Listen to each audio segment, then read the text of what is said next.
Sa Maynila at Bulacan, 4 na lalaki ang inaresto sa magkakahiwalay dahil sa pagpapaputok ng baril. Kabilang sa kanila ang isang barangay kagawad. Balitang hatid ni Marisol Abduraman. Unang araw ng 2026, nasa ospital ang lalaking ito matapos biglang bumagsak sa barangay Pinagbarilan, Baliwag, Bulacan. Tinamaan pala siya ng ligaw na bala sa leeg. Nakaupo po siya sa ilalim ng mangga. May upuan sila doon and then siguro may kausap siya and nagse-celebrate nga po ng New Year's Eve.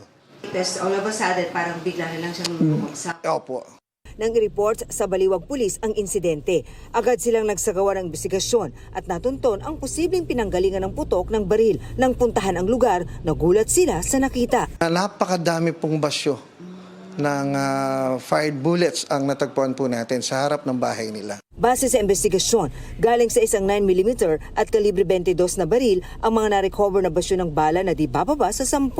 Arestado ang suspect na isang kagawad sa barangay. Isinuko raw niya ang mga nasabing baril na parehas rehistrado ayon sa pulisya. According to him, he just pointed yung gun niya sa sapa, yun pong irrigation canal in front of their house. Nakausap po ang suspect pero tumanggi na siya magbigay ng pahayag sa kamera. 2 lalaki ang inaresto sa Sampaloc, Maynila dahil din sa pagpapaputok umano ng baril. Nakuha sa kanilang isang kalibre 45 baril, 9 na basyo ng bala at isang magazine na may 4 na bala.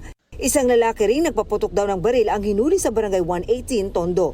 Inihanda na ng MPD ang mga isasampang kaso laban sa kanila. Yung ating mga kababayan ay may pakialam na dito sa mga ganitong bagay. Kung saan nga yung pagkakahuli nila dito ay dahil sa pagre-report ng ating mga concerned citizen.